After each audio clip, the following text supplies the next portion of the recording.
ওম শান্তি। আজিকালি আপোনালোকৰ আমাৰ সকলোৰে মনবোৰ প্ৰতি সময়তে উদাসীনতা বা নানা ধৰণৰ বিক্ষিপ্ত চিন্তাই বেৰি থাকে, নহয়নে? আমি এই চিন্তাবিলাক মনৰ পৰা কেনেকৈ আঁতৰাব পাৰোঁ? আমি আমাৰ দুৰ্বল মনক কেনেকৈ শাসন কৰিব পাৰোঁ? সেই বিষয়ে মই আপোনালোকক আজি এটা সহজ উপায় দিম, একেবাৰে সহজ। শ্ৰীমদ ভাগৱত গীতা গ্ৰন্থখনটো আপোনালোকে সকলোৱে নিজৰ নিজৰ ঘৰত ব্যৱহাৰ কৰে। গীতা গ্ৰন্থৰ আমাৰ হিন্দু ধৰ্মৰ একচেটিয়া সম্পত্তিয়ে নহয়, ই গোটেই বিশ্বৰ উমৈহতীয়া সম্পত্তি। গীতাক সকলোৱে ভগৱান জ্ঞান কৰে।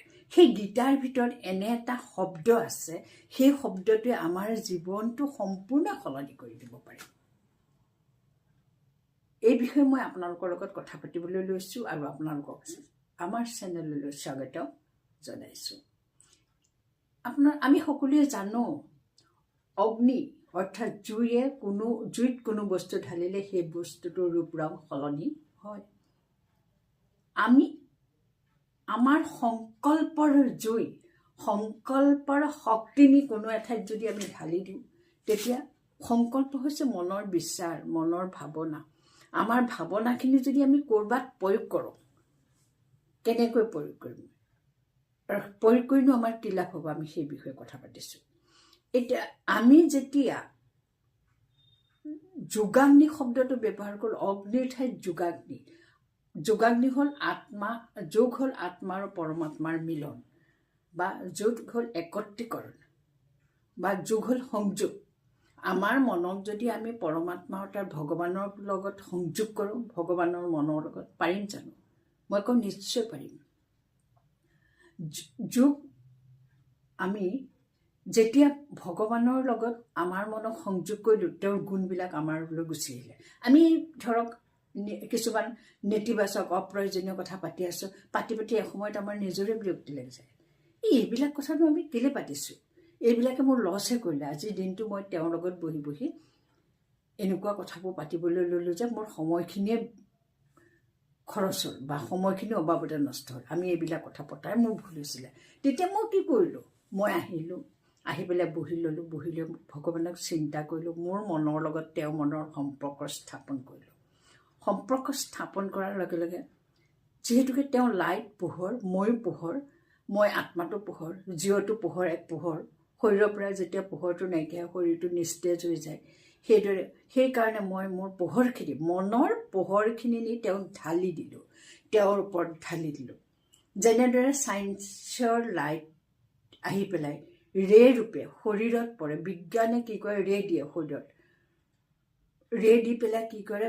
শৰীৰত যিবিলাক বেমাৰ হয়, সেই বেমাৰৰ কীটাণুবিলাক ধ্বংস কৰে। আৰু কীটাণুবিলাক যেতিয়া ধ্বংস হয়, শৰীৰটো আৰোগ্য হয়। এতিয়া আমাৰ ৰে হ'ল কি? আমাৰ মনৰ শক্তি, মনৰ বিচাৰ, মনৰ ভাৱনা, মনৰ সংকল্প। এই ৰে, এই পোহৰটো কি কৰিলোঁ? আমাৰ মনৰ পোহৰ ভগৱানৰ পোহৰৰ লগত একত্ৰিত কৰিলোঁ। মনৰ ভাৱনাখিনি নি পেলাই ভগৱানৰ লগত মনত একত্ৰিত কৰিলোঁ। আৰু কি হ'ল? ভগৱানে তাত শক্তিশালী পোহৰ দি দিলে। কাৰণ আমাৰ পোহৰটো কি হৈছে? আমাৰ দুৰ্বল মনৰ পোহৰ। এই দুৰ্বল মনটোৱে আমাক নানা অপকৰ্ম কৰাইছে, অপৰাধমূলক কাম কৰাইছে, আমাক অশান্তি দি আছে। আমি শান্তি পাবৰ কাৰণে মনৰ চিন্তা ভাৱনাখিনি ভগৱানৰ লগত একত্ৰিত কৰিলোঁ, আৰু ভগৱানে আমাৰ মনত কি কৰিলে? পোহৰ পেলাই দিলে। সেই পোহৰ হ'ল শক্তি। আমাৰ সংকল্পও এক শক্তি, সংকল্পও পোহৰ। আমাৰ শক্তিশালী সংকল্প কি কৰিলোঁ?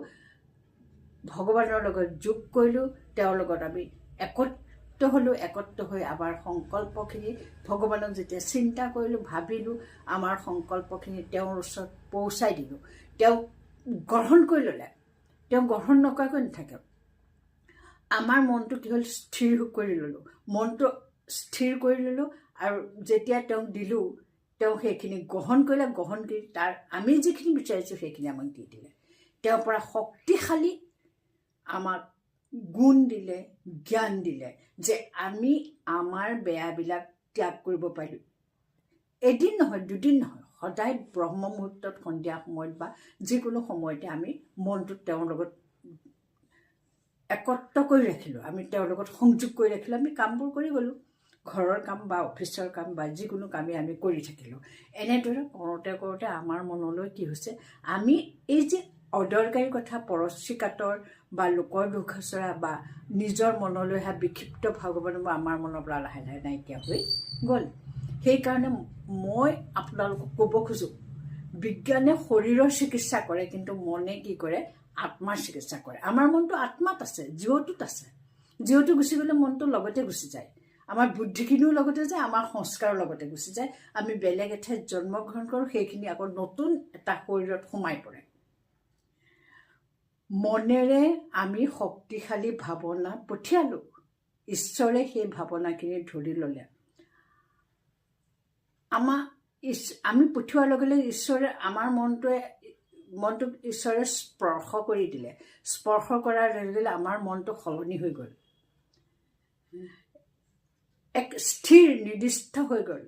মনটো লৰচৰ নকৰা হ'ল। মন স্থিৰ হৈ যোৱাৰ লগে লগে আমি কি কৰিলোঁ, আমি দ্বিতীয়টো সংকল্প পঠিয়ালোঁ। মই যে ভাবিছোঁ মই তাত সফল হ'মেই, মই কৃতকাৰ্য হ'মেই, কাৰণ ভগৱানৰ ছত্ৰছায়া মোৰ ওপৰত আছে, মোৰ মূৰৰ ওপৰত ভগৱানৰ হাতখন আছে, গতিকে মই কৃতকাৰ্য হ'মেই। ই আমাৰ স্থিৰ সিদ্ধান্ত, স্থিৰ সংকল্প, আমাৰ মনৰ দৃঢ়তা, আমাৰ আত্মবিশ্বাস, নিশ্চয়তা, এইখিনি থাকিব লাগিব।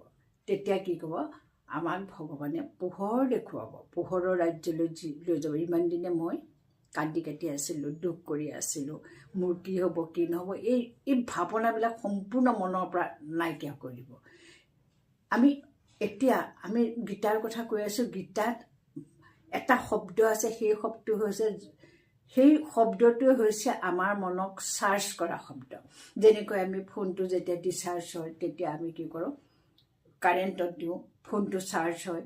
তেনেদৰে আমাৰ মনটো যেতিয়া ডিচাৰ্জ হৈ যায়, মনৰ বিক্ষিপ্ত ভাৱনাই বাহ লৈ মন দুৰ্বল হৈ যায়, তেতিয়া আমি কি কৰিলোঁ, গীতাৰ সেই মনক চাৰ্জ কৰা মূল পইণ্টটো হ'ল নৱম অধ্যায়ৰ ৩৪ নং শ্লোকত থকা সেই পইণ্টটো হ'ল মন মনা ভৱ। গীতাৰ ভগৱানে কৈছে, যেতিয়াই তোমাৰ মনত বিভিন্ন চিন্তাই তোলপাৰ লগাই, তেতিয়াই তুমি কি কৰিবা, মোক ভাবিবা, মোৰ কথা চিন্তা কৰিবা, তোমাৰ মনটো ভৰাই দিবা, তেতিয়া তুমি যি বিচৰা তাকেই পাবা। সেয়েহে মই আপোনালোকক ক'ব খোজোঁ যে যেতিয়া আমি নিজক এক পোহৰ শক্তি বা আত্মা বুলি ভাবি পৰমাত্মাৰ পোহৰৰ লগত বা মনটো একত্ৰিত কৰোঁ, পৰমাত্মাৰ জুই, সেই পোহৰৰ জুই ইমানেই শক্তি, সেই শক্তিয়ে সেই জুইয়ে আমাৰ মনৰ বিক্ষিপ্ত ভাৱনাবোৰ পুৰি ছাই কৰি নিব। তাকে কোৱা হয় যোগাগ্নি, যোগৰ অগ্নি। ছাই কৰি আমাৰ মনটো সুন্দৰ কৰি পেলাব। যেনেকৈ সোণ জুইত পৰিলে কি হয়, সোণ উজ্জ্বল হয় আৰু সোণৰ ৰং ৰূপ দুগুণে চৰে। সেইদৰে আমাৰ জীৱনটো উজ্জ্বল হৈ যাব, জীৱন পোহৰ হ'ব, আমাৰ মনবিলাক শক্তিশালী হ'ব আৰু আমাৰ জীৱনটোৱে নতুন দিশত গতি কৰিব। যেতিয়া আমি এই যোগাগ্নিত ডুব গ'লোঁ বা আমি যোগাগ্নি নিজৰ জীৱনৰ লগত প্ৰয়োগ কৰিলোঁ, তেতিয়া আমাৰ মনৰ পৰা পজিটিভ ভাৱ, যিবোৰ নিগেটিভ ভাৱ আছিলে, সেইবিলাক পজিটিভ ভাৱলৈ, নেতিবাচকবিলাক ইতিবাচক ভাৱনালৈ ৰূপান্তৰিত হৈ পৰিব। আৰু মই এটা কথা আপোনালোকক ক'ব খোজোঁ যে আমাৰ জীৱনত যিবোৰ সমস্যা আহিছে, সেই সমস্যাবোৰ আমাক সংশোধন কৰিবৰ কাৰণে আহিছে। এইবোৰ একোটা পৰীক্ষা, যিমানে পৰীক্ষা আহিব সিমানে আমি উত্তীৰ্ণ হৈ যাম। এই পৰীক্ষাবোৰ আমাক ভগৱানেই লয়। পৰীক্ষাবোৰে আমাক জীৱনত আগবাঢ়ি যাবলৈ সুবিধা দিয়ে। ধৰক এইবাৰ মই কোনোখন পেপাৰত কম নম্বৰ পালোঁ, পিছৰবাৰ অলপ ভালকৈ পঢ়িলোঁ, তাৰ পিছৰবাৰ পঢ়ি প্ৰথম ছেমিষ্টাৰত কম পালোঁ, দ্বিতীয় ছেমিষ্টাৰত বেছি পালোঁ, এনেদৰে 6th ছেমিষ্টাৰত মই হায়েষ্ট মাৰ্ক পাই গ'লোঁ। গতিকে আমাৰ মন সবল কৰিলে আৰু আমাৰ মন কি কৰিলে, আমি বেছি আগবাঢ়ি গ'লোঁ। এইবিলাক হ'ল আমাৰ পৰীক্ষা। আৰু এই পৰীক্ষাত উত্তীৰ্ণ হ'বলৈ হ'লে আমি কৰিব লাগিব স্বৰাজ্য অধিকাৰী হ'ব লাগিব। আমাৰ এই শৰীৰটো কি হৈছে, চকু, কাণ, নাক, মুখ, এইবিলাক হ'ল জ্ঞানেন্দ্ৰিয়, আৰু সেইদৰে হাত ভৰিবিলাক হ'ল কৰ্মেন্দ্ৰিয়। এই শৰীৰত থকা ইন্দ্ৰিয়বিলাক আমি শাসন কৰিব পাৰিব লাগিব। এই শৰীৰটো হ'ল মোৰ কৰ্মচাৰী আৰু মই হ'লোঁ শৰীৰটোৰ মালিক। মোৰ মনটো মালিক, মোৰ মনটো আছে কাৰণে শৰীৰটো আছে। মই মনটো আত্মাত আছোঁ, মৃত্যু হ'লে লাহেকৈ আত্মাৰ লগত মনটো গুচি যাব, শৰীৰটো নিস্তেজ হৈ পৰিব। শৰীৰটো মৃত হৈ পৰিব। গতিকে মই আত্মা ৰজা, এই শৰীৰটোৰ ওপৰত ৰজা আৰু বাকীবোৰ মন্ত্ৰী পাৰিষদাদি। গতিকে ৰজাই কণ্ট্ৰল কৰিব লাগিব, মনক মই জয় কৰিব লাগিব যে মন এইটো কাম তুমি নকৰিবা, কাৰণ মই শক্তিশালী, পৰমাত্মাৰ শক্তি মোৰ তাত আছে, পৰমাত্মাই মোক শক্তি দি আছে, মই শক্তিশালী। মনক মই অৰ্ডাৰ দিলোঁ, মই এইটো মনে চকুক অৰ্ডাৰ দিলে যে তুমি সেইবিলাক নাচাবা, তেওঁলোকে যি কৰে কৰি থাকক, তুমি সাক্ষী হৈ চাই থাকা, সাক্ষীপন দৃষ্টি লোৱা, তুমি চাইলেঞ্চত থাকা, নীৰৱতা অৱলম্বন কৰে, কি হয় চোৱাচোন, পিছত কি ফলাফল হয়। চকুক ক'লোঁ তুমি সেইবিলাক নাচাবা, আৰু কাণক ক'লোঁ তেওঁলোকে যি কথা পাতিছে তুমি সেইবিলাকত গুৰুত্ব নিবা, তোমাক গালি পাৰিছে তুমি গুৰুত্ব নিবা, তেওঁলোকে বেয়া কিছুমান চিন্তা কৰিছে সেইবিলাকত তুমি গুৰুত্ব, কাণেও নিদিলে, মুখেও নেখালোঁ যে এই বেয়া বস্তুবোৰ মই নেখাওঁ, এইখিনিয়ে মোৰ অপকাৰ কৰিব, গতিকে মোৰ শৰীৰটো ভাল হৈ থাকিলে। এইদৰে যদি আমি জ্ঞানেন্দ্ৰসমূহ আৰু হাতেৰে বেয়া কাম নকৰি, আনৰ লগত মাৰপিট নকৰি, কাজিয়া নকৰি, ভৰিৰে বেয়া কাম নকৰি যদি আমি থাকোঁ, আমি কি কৰোঁ, আমি প্ৰকৃতিক জয় কৰা হ'ব। প্ৰকৃতি মানে কি আপোনালোকে বুজিছে, এই শৰীৰটো প্ৰকৃতিৰ 5 তত্ত্ব, মাটি, পানী, বায়ু, আকাশ, অগ্নিৰে প্ৰকৃতি গঠিত। আমাৰ শৰীৰটোক মাটিও লাগে, ভৰিটো আমি মাটিত থওঁ, পৃথিৱীত আমি থাকোঁ, পানী লাগে, বায়ু, আকাশ, অগ্নি সকলো লাগে।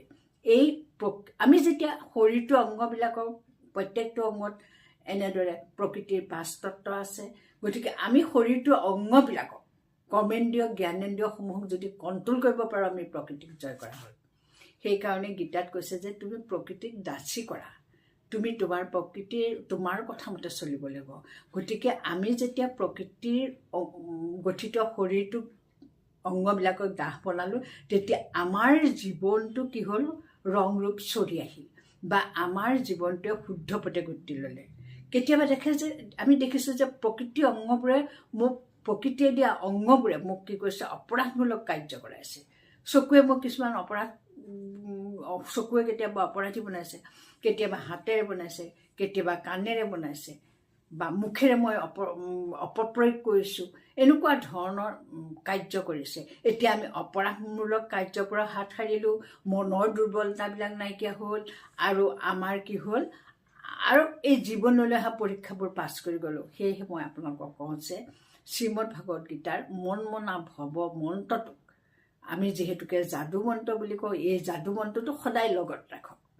এই মন্ত্ৰটো আপোনাৰ মনৰ এটা চুকত ভৰাই থাকক, যে কিবা বিপদ আপদ হ'লে আপুনি মন মনা ভৱ, যে এইটো বিপদ আহিছে, মই তেওঁৰ লগত সংযোগ হ'লোঁ, মনটো তেওঁৰ লগত স্থিৰ কৰি ল'লোঁ। গতিকে মোৰ মন স্থিৰ, বা মই কোনো চঞ্চল নহয়, বা মোৰ কোনো অপকাৰেই নহয়। শেষত মই আপোনালোকক ক'ব বিচাৰোঁ, শ্ৰীমদ ভাগৱত গীতা গ্ৰন্থৰ প্ৰত্যেকটো শ্লোকেই আমাক শুদ্ধ শক্তিশালী মনৰ গৰাকী হ'বলৈ আমাক বিশেষ ৰূপে সহায় কৰি আহিছে, আৰু আমি আমাৰ জীৱনটো সুন্দৰৰূপে চলাবলৈ গীতা গ্ৰন্থখন আমি দৈনন্দিন জীৱনৰ লগৰী কৰি লওঁ আহক। ধন্যবাদ। ওম শান্তি।